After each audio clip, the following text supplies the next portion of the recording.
Stead, I think.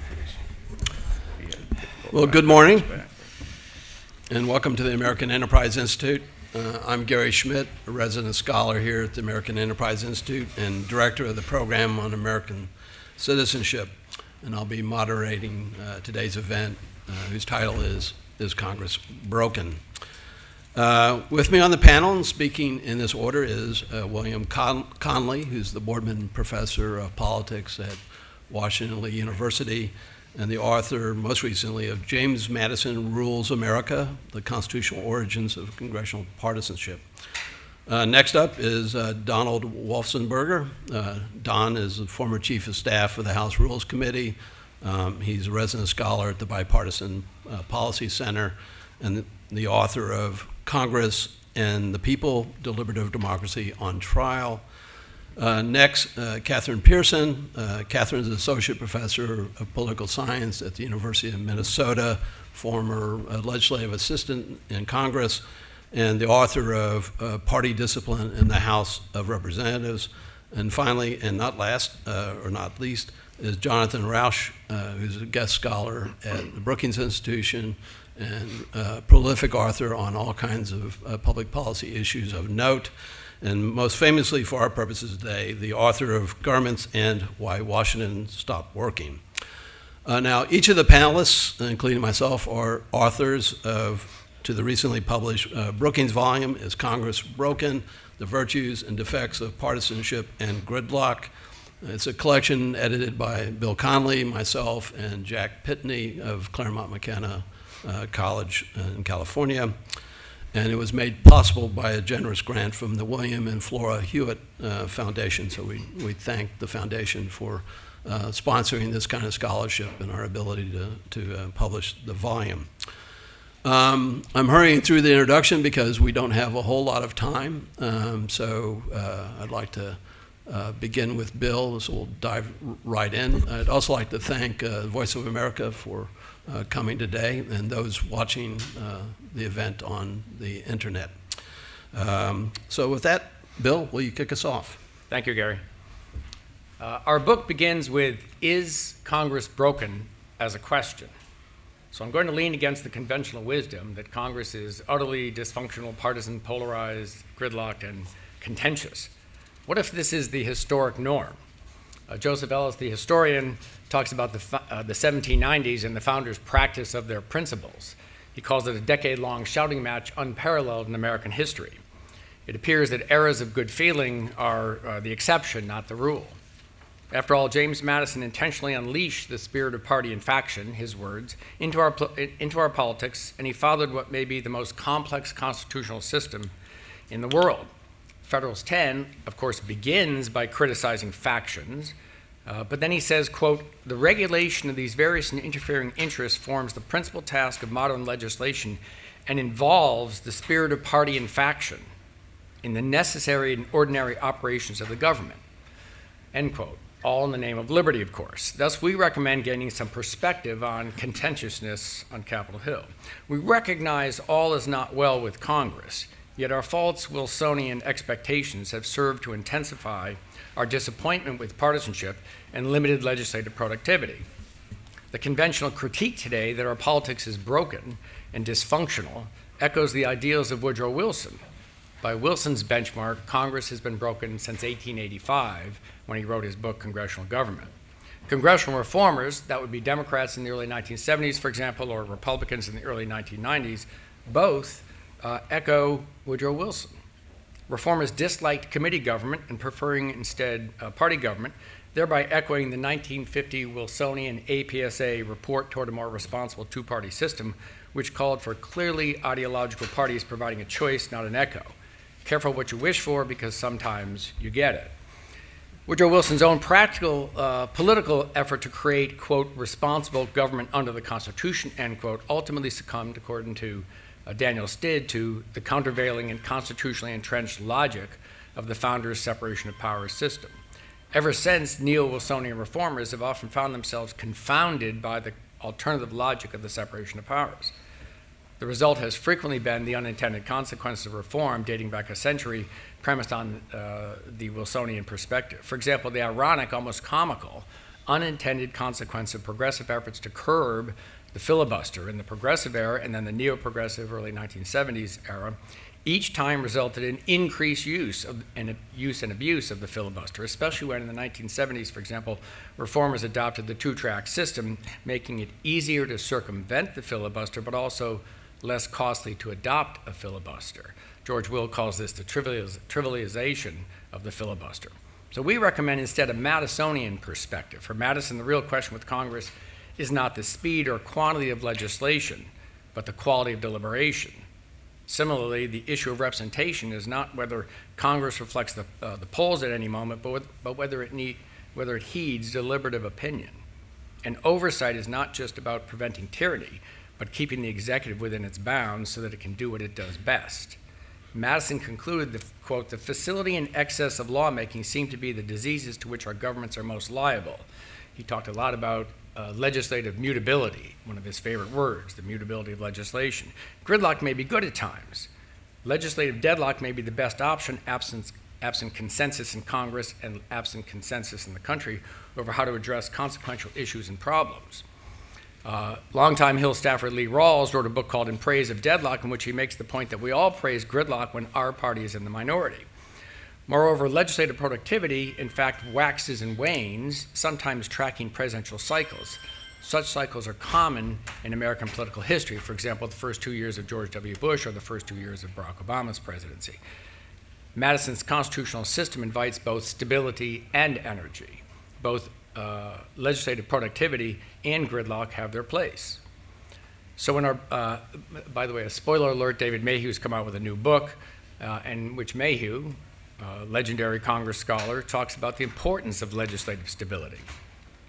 So in our book, we argue against using the conventional Wilsonian standard for appraising Congress. Instead, like Madison, we need to think constitutionally and think institutionally, recognizing the unintended consequence of past reforms. But before focusing on institutional reforms, we need to focus on changing Wilsonian norms, that is, the conventional wisdom, as the necessary predicate for reforming the reforms, including perhaps toning down the sky is falling rhetoric. In the book, we recommend a constitutional roadmap for reform, restoring and revitalizing Congress by returning to Madison's realism and republicanism. As Daniel Stitt argues, we need a restoration of small r Madisonian republicanism, not more open and democratic Wilsonian reforms, which, after all, have given us majoritarian populism along with rampant individualism among members of Congress, the fragmenting of Congress. We need to return to an appreciation for Madison's Constitution as the enduring context for contemporary politics and as the necessary predicate for reform. Any successful reform, free of unintended consequences, must be reforms consonant with Madison's Constitution and premised on a proper understanding of Madison's constitutional structure, beginning with the insight that the separation of powers promotes limited and effective government, not just checks and balances, as Woodrow Wilson would have it, for the purpose of promoting limited and effective government for the purpose of promoting liberty, not majoritarian populist democracy. Our separation of powers system is a separation of functions system, each branch powerful and independent within its sphere. Challenging the conventional wisdom begins with questioning whether, in fact, Congress is simply broken and our politics is utterly dysfunctional. Sans consensus, should we really advance major policy initiatives? Challenging the conventional wisdom may require reversing reforms that have weakened political parties and thereby inadvertently perhaps strengthened the role of our two other key extra-constitutional mediating institutions, interest groups and the media.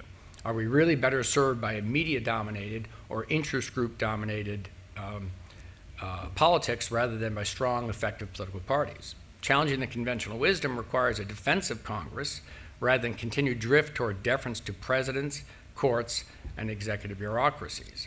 Again, Madison's balanced realism about human nature, together with his balanced appreciation for healthy Republican institutions, provide the necessary premise for revitalizing our understanding and restoring the practice of congressional politics and policymaking.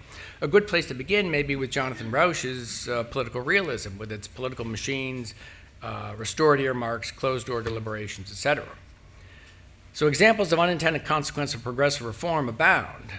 Start with the progressive direct congressional primaries, which have given us low-turnout, activist-dominated nominations, compromised candidate quality, contributed to red versus blue polarization, increased campaign costs and thus demands for campaign finance, thereby forcing members of Congress into unseemly daily dialing for dollars, thereby compromising candidate quality even further. Would you run for Congress if you had to spend 4 hours a day dialing for dollars?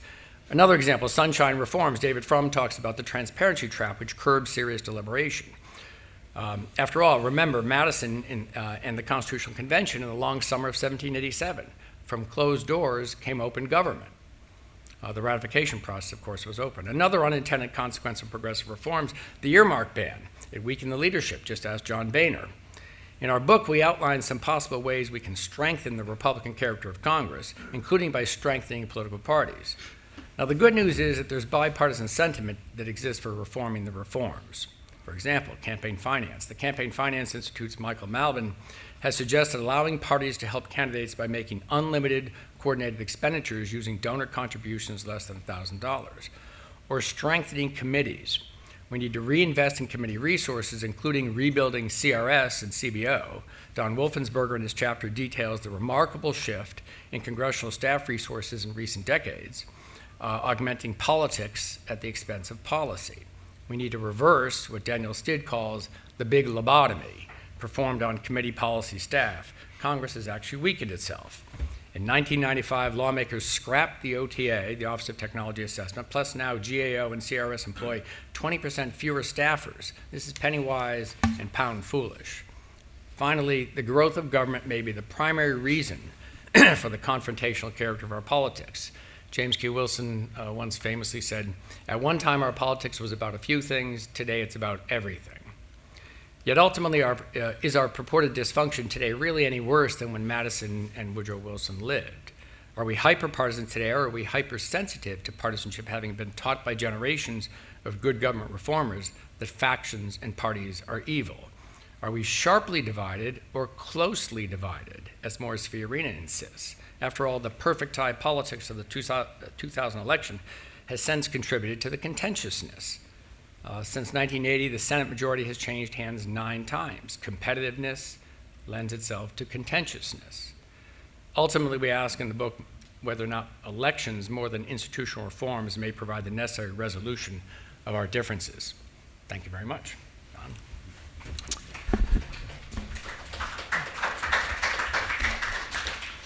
I love his book, James Madison Rules America, by the way. First of all, I want to commend the organizers both of the conference that was held in October of 2015.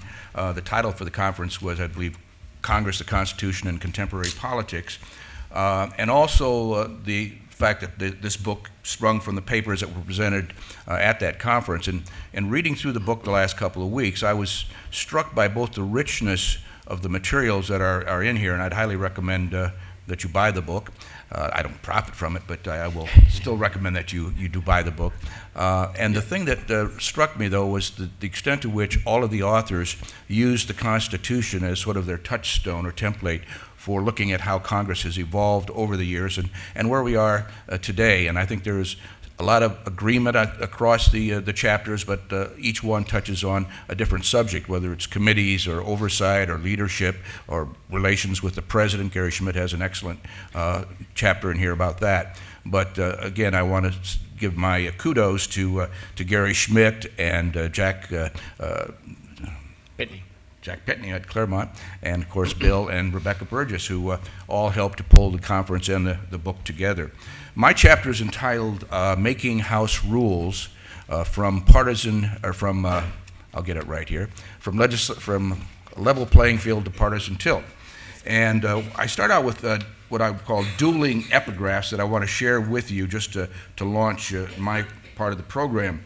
The first is from Thomas Jefferson in his Manual of Parliamentary Practice that he put together when he was vice president and obviously then president of the Senate, drawing on the precedents from the British Parliament. He says, "It is much more material that there should be a rule to go by than what that rule is, that there may be a uniformity of proceeding in business not subject to the caprice of the speaker or captiousness of the members. It is very material that order, decency, and regularity be preserved in a dignified public body." Now we skip ahead a century to Speaker Thomas Brackett Reed of Maine, who was known fondly by some as Czar Speaker, or not so fondly by some. Here's what he said: "If the majority do not govern, the minority will. And if the tyranny of the majority is hard, the tyranny of the minority is simply unendurable. The rules then ought to be so arranged as to facilitate the action of the majority." Well, that's quite a shift, going from the level playing field that Jefferson was talking about to one in which the Speaker of the House basically said, yes, we need to organize our rules to advantage the majority to make sure that they can get the work done that they feel has to be done. When the first Congress organized back in 1789, the House didn't get a quorum until, I think, April 1st. It was supposed to convene on March 4th, but the quorum didn't appear until April 1st. They elected a speaker, Joshua Muhlenberg of Pennsylvania. Then the second day, they created a select committee on rules. And about 5 days later, the select committee reported back 8 rules that the House debated and voted on. And then a few days, about a week later, another 4 rules which were adopted. But those 12 rules basically formed the foundation of the first House. And we found that the Senate adopted similar rules, and these all were traceable to the British House of Commons that were picked up by the colonial legislatures, the Continental Congress, the Constitutional Convention. So these rules were pretty much uniform, as Jefferson suggested, and they helped to preserve order and decency and dignity in the legislative body. What happened, though, that would cause Thomas Brackett Reed, then as Speaker in 1890, to suddenly change things? Well, most of the 1800s were kind of clogged with a lot of trivial legislation, a lot of efforts by minorities to block a lot of legislation, hundreds and hundreds of dilatory motions that had to be voted on. And so Reed decided to change things. And really, he brought on sort of what I would call the modern Congress, certainly the modern Rules Committee as an arm of the leadership. And many people have heard of the Reed Rules. What he did, instead of having the Rules Committee convene and report a body of rules at the beginning of that Congress in 1889, he just let the House proceed under general parliamentary law. But then came a contested election case, and he knew the time was right to strike because he would be able to hold his Republican majority together in what he was doing. So the Democrats, first of all, tried to stall things by not responding to their names when their names were called for a vote. And Reed said to the clerk, "Take down these names," and he would name the folks that were there, that the Democrats who had not responded. And so several protested, "How dare you, say that I'm here?" He says, "Well, I'm looking at you, you're here, and your name is now down as being here." He also then issued a number of other rulings from the chair in outlawing other dilatory motions that were offered that day by the Democrats. And then he went to the Rules Committee, which since 1880 had become a standing committee. Prior to that, it was just a select committee. And he said to his colleagues, there were 3 majority members, 2 minority members, "All right, let's take the rulings that I issued the other day from the dais, and let's put them in the standing rules of the House." And that's what was done. They were brought to the floor then and adopted. So that's what people know as Reed's Rules, getting rid of the dilatory tactics of the minority. But the second thing he did was to really institutionalize what are called special rules. And these are the resolutions that come out of the Rules Committee, each for a separate major piece of legislation. First of all, giving that legislation priority for consideration. Otherwise, they would have to go to the order in which they appear on the calendar or try and bring a bill up out of order by unanimous consent or suspension, which required a 2/3 vote. So Reed really started using the Rules Committee to bring out these resolutions saying for Bill H.R. 123, there will be, this will be privileged for consideration as soon as the rule is adopted, and thereafter there will be so much general debate time. Sometimes they would structure the rule so that amendments would have to be specified as to which could be offered and so on. But this was the second major contribution that he made. The third, and this was about 4 years later, the Republicans lost their majority after that one brief term that Reed was the Speaker, and but in 1895 they came back, and Reed brought the rules package not out of the Rules Committee, but out of the Majority Caucus. And instead of being an open floor debate with the rules amendable, it was 1 hour of debate. The only chance to amend that package of rules was to defeat the previous question, but that was always a party line vote. And so he institutionalized the fact that the rules for the House would be controlled by the majority. The minority would have very little opportunity in which to amend those rules. It did happen once when the Democrats joined with some Republicans a couple decades later in 1910 and ousted Speaker Joe Cannon as the chairman of the Rules Committee. They thought the Speaker had too much power, and so they brought up a package of rules and basically changed the rules on, or not a package, but a rule saying the Speaker will no longer be the chairman of the Rules Committee, will no longer be a member of the Rules Committee, and will no longer appoint the Rules Committee. Instead of 5 people, there would be 12 people elected by the House. So this was the one rare instance where the previous question had been defeated in I believe it's 1909. Cannon got around them with somebody offering a substitute at that time, but then in 1910, George Norris, a Republican, brought something up directly from the floor that said this is constitutionally privileged, and Joe Cannon basically outlawed that, but the House overturned the ruling of the chair. What I want to refer to now is skipping ahead briefly to the period from 1937 to around the late 1960s or so, when we had what's called the textbook Congress, where you had a conservative coalition really dominating in the House. The Southern Democrats held a lot of the chairmanships, and they joined, and on the Rules Committee there were 2 Southern Democrats, 4 Republicans, and you would often have tie votes and blocking things that were coming out of other committees. So what I point to as sort of the 3 bogeymen of the congressional apocalypse were targets for liberal reformers as we move into the 1960s: the Senate filibuster, the House Rules Committee, which is still controlled by the conservative coalition, and the seniority system. But basically, as we move into the 70s, all these things were changed in one way or another so that the liberal majority in their caucus could begin to dictate the agenda for the House, as probably should be the case. But this also had some adverse consequences. The House was thrown into a bit of chaos as things became more open and liberal, and eventually we have, after the Reform Congress of the early 70s, we had the Post-Reform Congress, where basically the Democrats were saying, we need to have the leadership to pull us back together. And so you saw really leadership shifting from the old Rules Committee to the Speaker and the majority leadership, now dictating to the Rules Committee what bills would come up when, under what circumstances.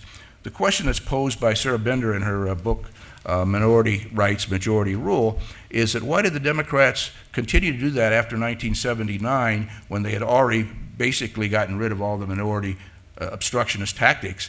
And I think the answer is because they could. Yes, that's the easy answer, but also because things became more contentious on the floor. In 1971, for the first time, they were recording votes in the Committee of the Whole on amendments. In 1979, we got televised floor sessions. So these things were being used by the minority to politicize the process, and the majority was fighting back, increasingly restricting the amendment process. Whereas in the 94th Congress, when the Watergate babies took over, there were about 85% open amendment rules out of the Rules Committee. By this last Congress, it was down to about 8% open rules. The rest were either structured, allowing specified amendments, or closed. So that's how far things have moved. Barbara Sinclair in her book talks about 2 other things the Rules Committee does. One's called committee bypass, bringing up unreported bills, which now are about 1/4 of all of the major bills that come through the Rules Committee are not reported by committee, or post-committee adjustments, where you self-execute amendments after a committee has reported. And we saw that in spades with the health care bill, where you had a large number of amendments that were self-executed. So that is my brief overview. My recommendations have been touched upon by my previous speaker here, but I suggest that we get back to a little more committee-oriented government where we can have more deliberation, which would require, in my mind, more time and space, 5-day work weeks, 3 on and 1 off. Also getting rid of term limits on committee and subcommittee chairmen so that they have more respect, more expertise, and so on.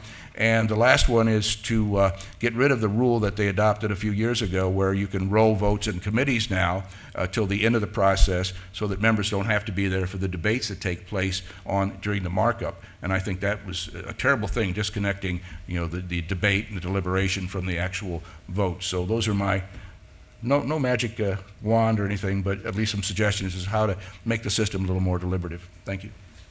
Great.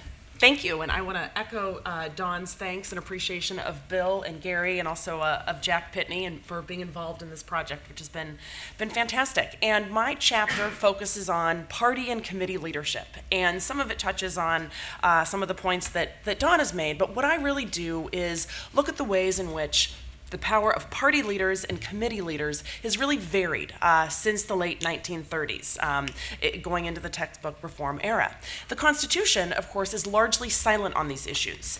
It mentions the Speaker of the House shall elect its own officers, but other than that, Congress sort of came up with its own structure to solve the collective action problem of getting 435 members together to do something and then coordinate with the Senate and executive branch. And party leaders and committee leaders have been critical, but their power has really varied throughout the years. And both during periods of committee leadership dominance and party leadership dominance, political scientists have found a lot to criticize. So to some extent, today is no different, but I think with an important caveat. I will sort of argue that while party leaders have a lot of tools, in fact, arguably as many tools as they've had in over 100 years, they're weakened by intra-party factions. And at the same time, committee leaders don't have the power that they once enjoyed, sort of weakening them and their role in our system. And picking up again on what Dawn has said, thinking about the textbook era, the view of Congress that we all learn in our civics book, of how a bill becomes a law. This era really sort of dominated between the late 1930s and the early 1970s, when committees were very powerful. Committees enjoyed gatekeeping power. They prevented bills from getting to the House floor. They also actually sometimes pushed bills to the House floor that a majority of the majority party, which during the textbook era were Democrats but all but 4 years, opposed. So committees were particularly strong, the Rules Committee in particular, but also major committees. And because of a strict seniority system whereby the majority party member with the longest service on the committee was always the chair, this meant that a conservative coalition sometimes, not always, but sometimes dominated congressional politics, meaning that a coalition of Southern Democrats and Republicans would vote together to either block legislation that Democratic Party leaders favored, or even at times, I've published a paper with Eric Schickler where we identify 40 instances of the conservative coalition actually bringing initiatives to the House floor over the opposition of Democratic Party leaders. Because committees, and in this era where many Democrats were quite conservative, the conservative coalition, were quite strong. And so this textbook era meant that committee chairs had a lot of power. But as more liberal Democrats were elected, liberal Democrats became very upset that although the conservative Democrats were only about 1/3 of their caucus, they enjoyed a disproportionate amount of power. So in 1959, Democrats had their own intra-party faction when the DSG formed among junior liberal members to spearhead some of the reforms that really came to fruition in the 1970s. And these reforms in the 1970s were built on a coalition between liberal Democrats and junior members, junior Democrats across the ideological spectrum who wanted more power, and specifically to take power away from committee chairs. And as Dawn illustrates, what this meant is that a lot of power went to party leaders. Yes, junior members were empowered by the Subcommittee Bill of Rights. They could more easily become subcommittee chairs, but in general, the greatest beneficiaries of the reforms of the 70s were party leaders. The Speaker could appoint all the majority party members on the Rules Committee. The Speaker controlled a steering committee that now made committee assignments. Up until then, Ways and Means Committee Democrats had made these committee assignments. And so with the steering committee controlled by Democratic Party leaders able to make these assignments, they could reward members of Congress for their loyalty in voting. And then later, this happens in terms of their loyalty in terms of fundraising for the party as well. And so throughout the 1970s and 1980s, Democratic Party leaders accrued much more power than they had during the textbook era, sort of hearkening back to the era of Czar Cannon. And Speaker Jim Wright in the late 80s was particularly likely to use this power, more so than Speaker Foley after him. So one of the consequences of this is that Republicans were now shut out of the process.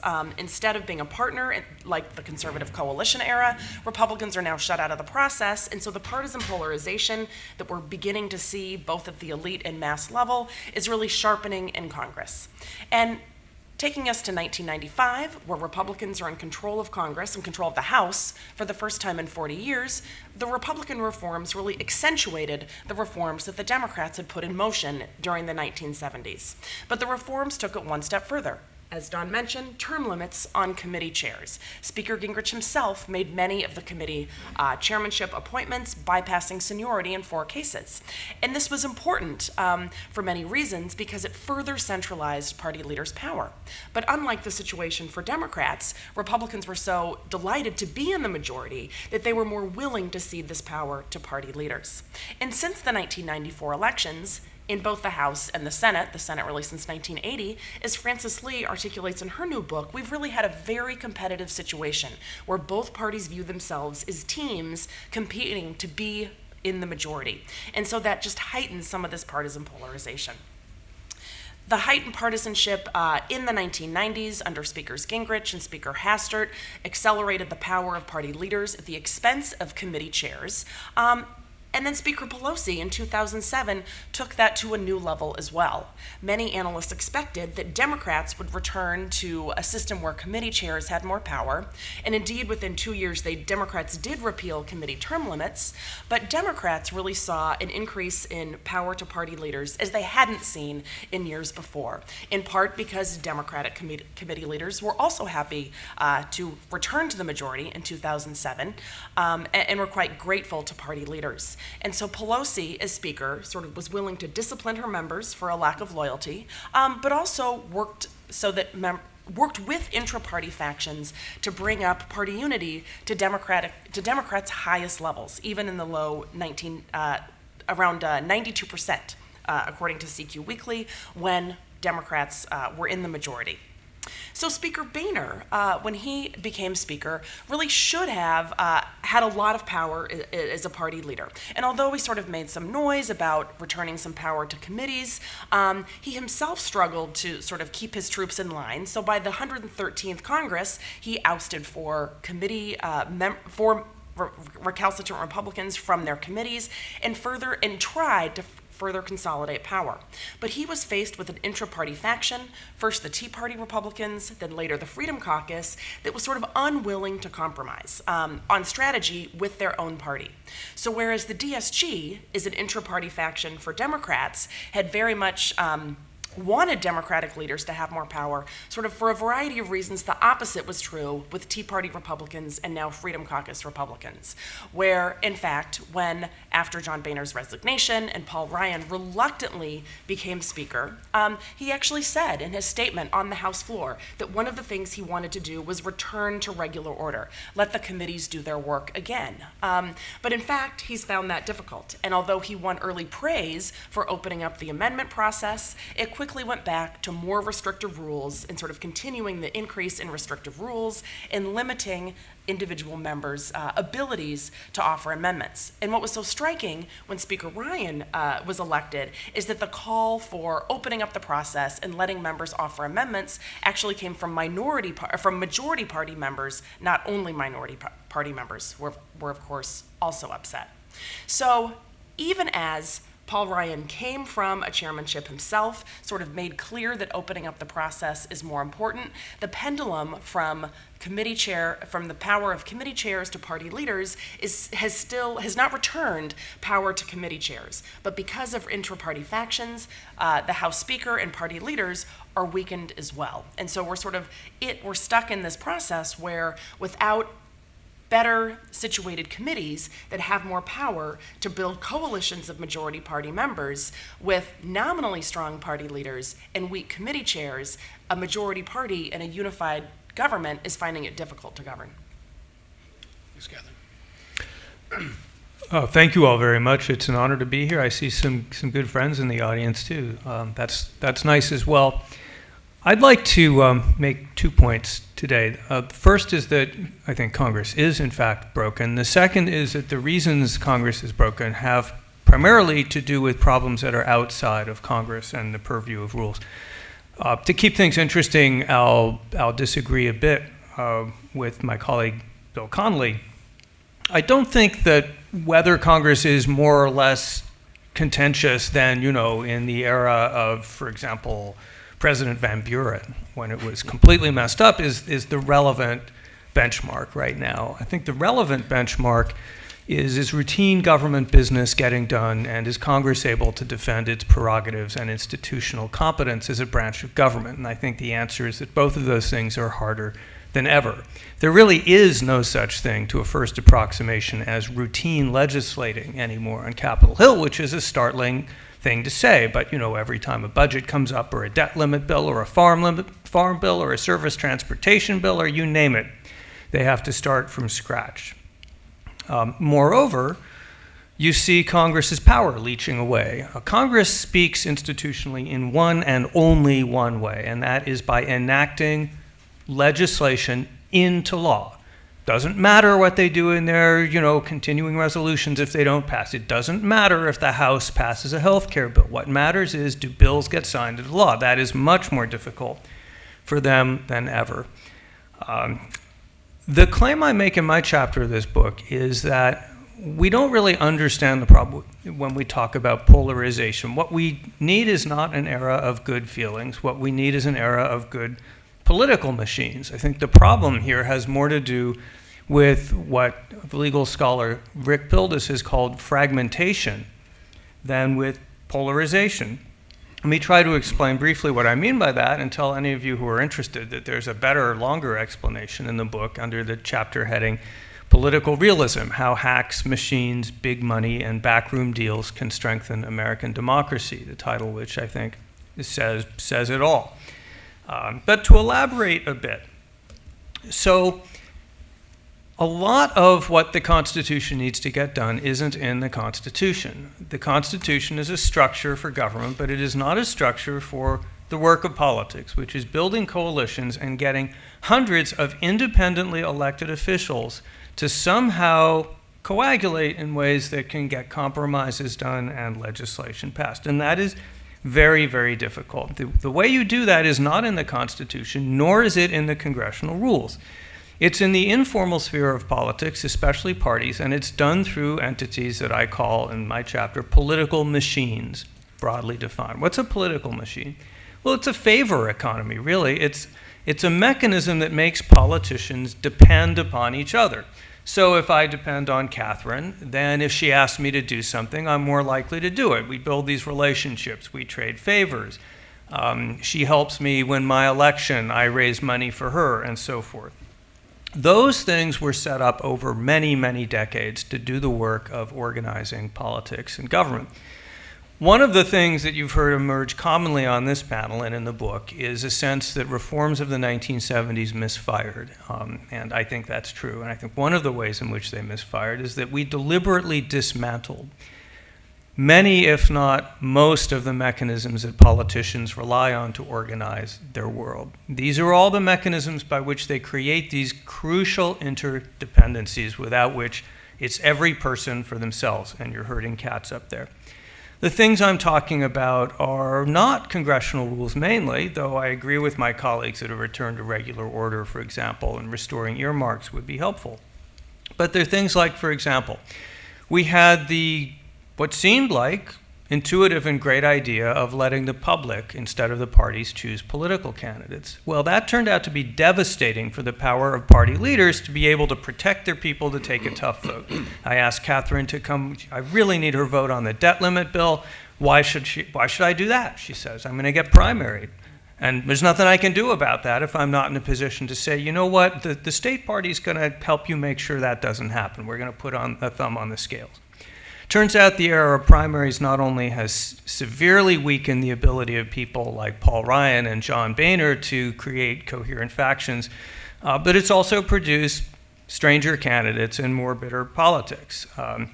Second thing that was taken away is the role of pork barrel spending, which people decided was a terrible thing and corrupt, so we replaced it with entitlement spending, which turned out to be more wasteful and more expensive and moved a lot more power into the executive branch, where it's less accountable to the public. We got rid of earmarks, which were incentives to get legislation passed. Those were little giveaways. Not very expensive, but Catherine, I need your vote on the debt limit bill. What do you need? Well, how about that second runway for the airport in my district? You've been promising me that for 6 years. Okay, Catherine, I think maybe we can do that this year. Politics. Absolutely crucial. Another thing I can do if I'm a leader, it's a tough vote. How would, maybe $500,000 for your campaign? Maybe we can organize some interest groups to help you out in your campaign. All of this stuff, coordinating the money, moving it around through the party structure, through the bosses and machines, all of that was made, in many ways, illegal by the reforms of the 70s and subsequently. That was, the soft money bans and the bans on coordination. We weaken the parties all kinds of ways. The parties are the key structures that do the internal negotiating and bargaining and then bargain with the other parties. We've referred to the transparency rules, which were well-intended but reduced the space for private, candid negotiation on Capitol Hill.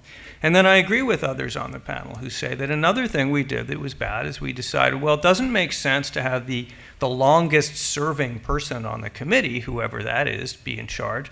What we missed is the fact that once we get rid of the seniority system, we no longer have as good a way to make sure that people who rise to the top are team players.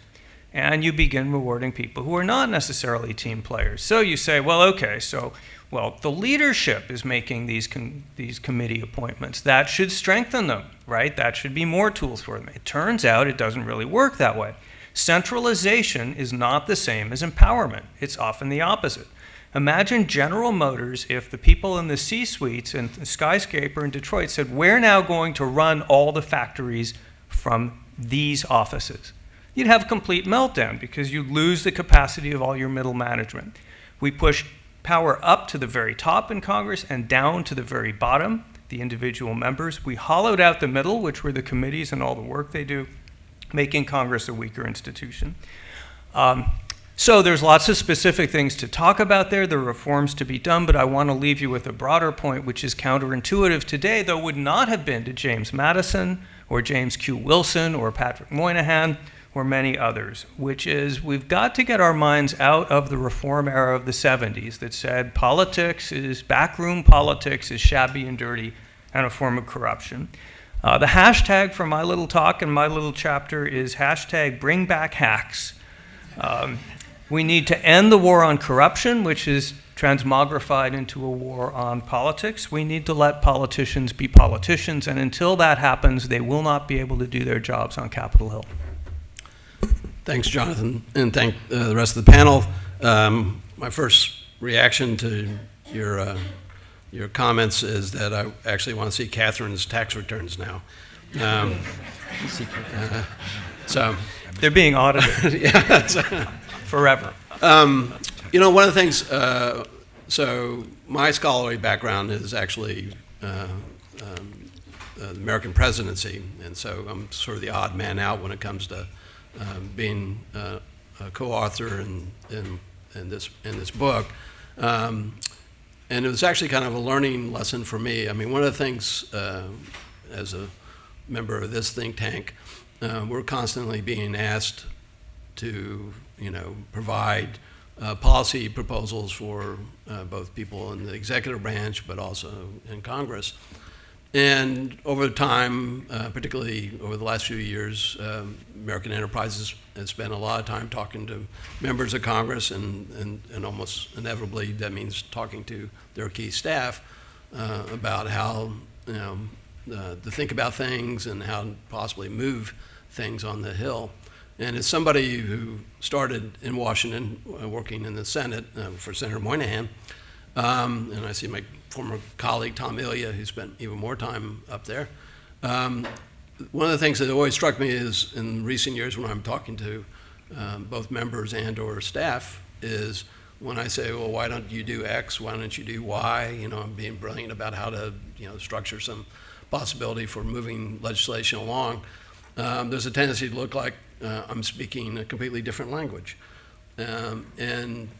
What this book actually brings home to me in spades is the degree to which the institution I came to town to work in is considerably different, maybe fundamentally different than the institution where I'm talking to folks there now. So it's Again, I think the book has a question mark at the end of the title, and I take that question mark quite seriously because, in fact, I think the answers inside the books are both yes and no. So again, it's a volume full of I think depth and analysis. We've got about 10 more minutes, and so I did want to give you a chance to ask questions. Unless somebody on the panel wants to rejoin to anything in particular somebody else said, we'll turn it over to our audience. Please wait for the mic, and then please do identify yourself. Okay, my name is Joe Freeman. I'm writing a book on the civil rights movement, which I've been looking at how Congress interacted and affected by it. And back in the 50s and 60s, well over half of the committee chairs were Southerners. They were white Democrats, but they were Southerners. A couple months ago, Brookings put out a chart showing the historical change over time of Southerners in committee chairs. It went down, and now it's back to where it was back in the 1950s and 60s. Over half of the committee chairs are Southerners, only now they're white Republicans instead of white Democrats. So it went down and then it went up. Now I know why there were so many Southerners heading committees in the 50s and 60s, because of seniority. Why are we back to where we were 50 and 60 years ago? Anybody? Well, so this is obviously an empirical question, and without all the data in front of me, I can't give a precise answer, but my sense is sort of a combination of a couple things. I mean, just because the seniority system was reformed, and then Republicans took that one step farther, does not mean that seniority is still not an important factor in who becomes committee chair. So it's not as though the most junior member of a committee is going to be a committee chair, and for Southern Republicans, those seats are now pretty safe for Republicans. But the second thing that political scientists have identified as a factor in who becomes a committee chair is party loyalty in voting with your party and party loyalty in fundraising for your party. And so my guess is, and again, without having the data in front of me, but my guess is that that Southerners in the Republican Party are also pretty good at fundraising for the party and vote with the party at consistently high levels. I might add to that. The premise of your question is correct. Back in the 1950s, there were serious problems. Our argument is not one of simple nostalgia to return to the good old days of committee domination in the 1950s.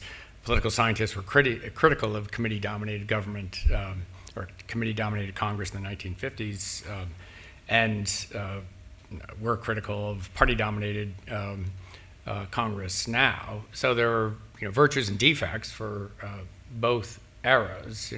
Walter Oleszek in his excellent essay Evolving Congress, which is available online, talks about the eternal pendulum swing between committee and party and Congress. Neither extreme is perfect. You need some sort of balance. In the back, please. My name is Chris Howard. Americans are taught in school, and our children are taught, that we live in a democracy. The Constitution, of course, is not a document of democracy.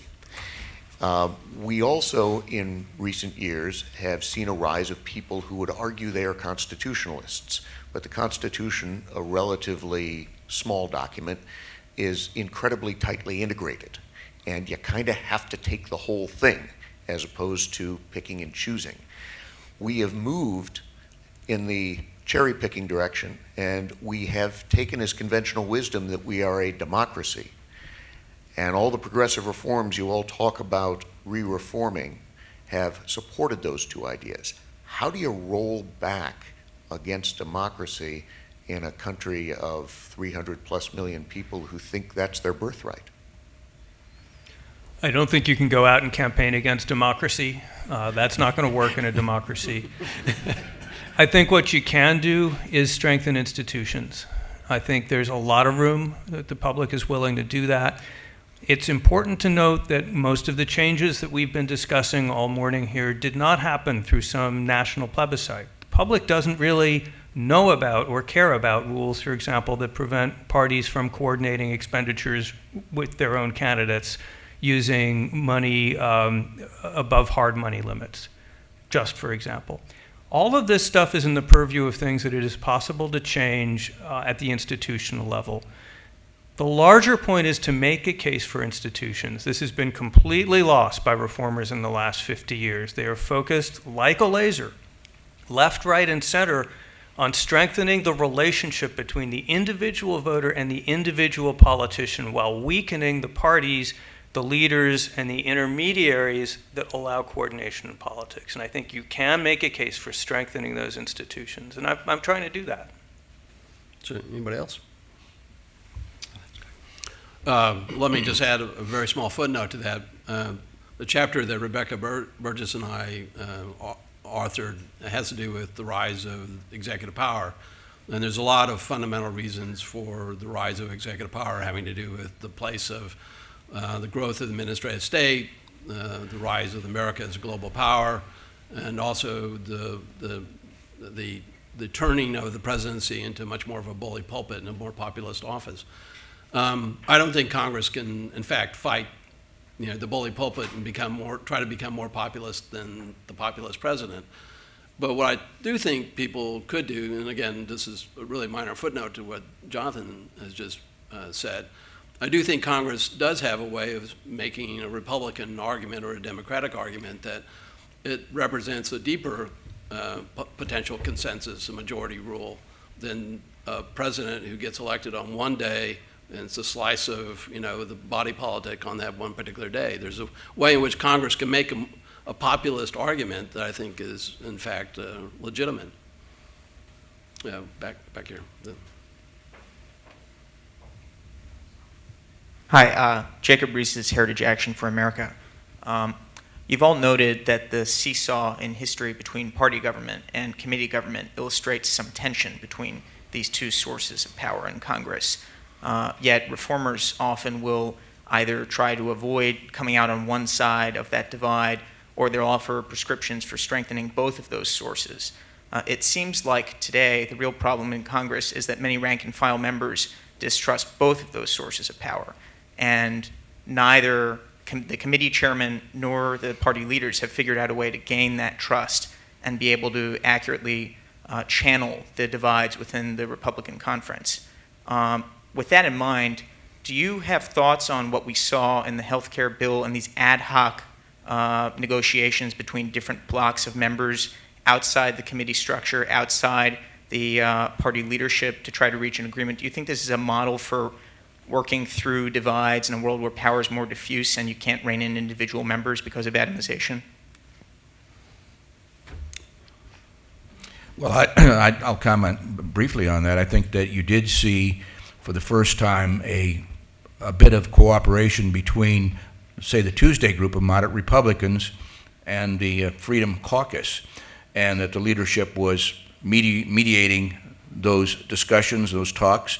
The White House was involved as well, and so I can see that. But to me, the troubling thing is that we have gotten away from the idea that if you are going to pass a major entitlement program, for it to be sustainable, it should be on a bipartisan basis, and there is just none of that going on. And so I don't know how you get to that point, but there is at least some more talking going on, among the various factions within the majority party.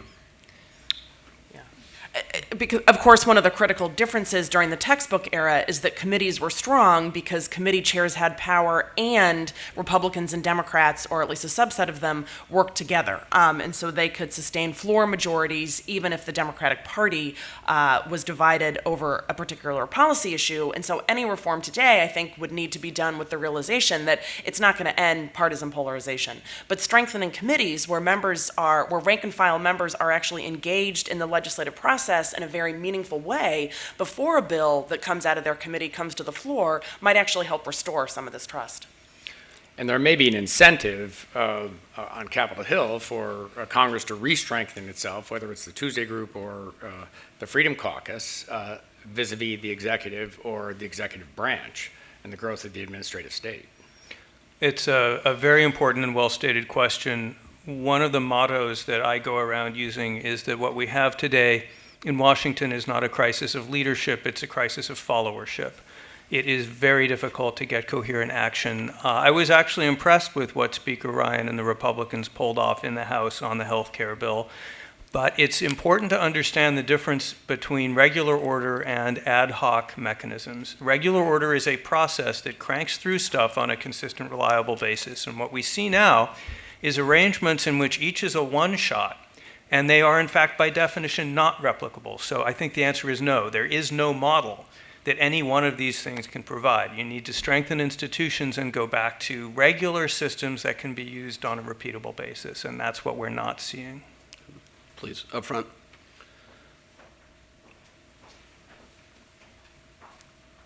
It's a race. I asked this question purely so Could you identify yourself first? Luca Gattoni, tax analyst. I'd like to hear Mr. Rausch, but also all the members of the panel, if they would like, talk about how these counter reforms that are being proposed would hopefully increase or secure the rights that all of us should enjoy, but specifically the rights of minorities. So, Jonathan, obviously. Interesting question, because one of the reasons that all of these reforms were made in the 70s is coming out of the civil rights era, where machines, obviously, in the South, blocked civil rights bills. What people forgot is that political machines will reflect the politics and culture of their era. They can be used for good and they can be used for ill, but if you don't have them at all, you're not going to get political organization at all. You'll just have chaos, which turns out to be even worse than for minorities. It also turns out, a lot of political science now has been done on this, that political machines and parties and smoke-filled rooms turned out to be comparatively good at representing minorities because they had incentives to go find disenfranchised people like immigrants, new voters, bring them into the party, get them to the polls. Their political machines have been called schools for politics by scholars who have looked at it. This is not something that is done, for example, by outside groups like the Koch brothers. So it's starting to look as though we actually lost some important minority outreach when we dismantled these systems. I'm sorry, but we're actually closing in on the end of the hour, and so we're going to have to wrap up. I mean, I think one of the key things to take away from both the panel discussion, but also the book in general, is just nobody has a silver bullet on this issue. I mean, we're not trying to suggest that any one particular reform would, sort of make Congress an effective body at doing what it's supposed to do. But I think one of the key things that Bill Connolly brought up is we also have to understand what the proper standard for effectiveness is, and that's gotten lost. But it's a difficult issue. I mean, the reality is when you're talking about the institution like Congress, you're talking about trying to put together something where effective legislation can happen, where there can be oversight, where the majority rule is a rule, but at the same time protect the minorities' rights and privileges and the individual members' privileges. Trying to keep all those balls in balance is not an easy thing to do. But again, I think the book itself is, if you go through it, there's not a partisan edge to it. There's plenty of, I would say, blame all around. And please, if you think about the book, you think you would like to read it, don't wait for the movie. We're working on that. Yeah. Surprisingly, nobody's come forward with rights. It's only a matter of time. Yeah. So, but again, please join me in thanking our panel for a wonderful presentation today.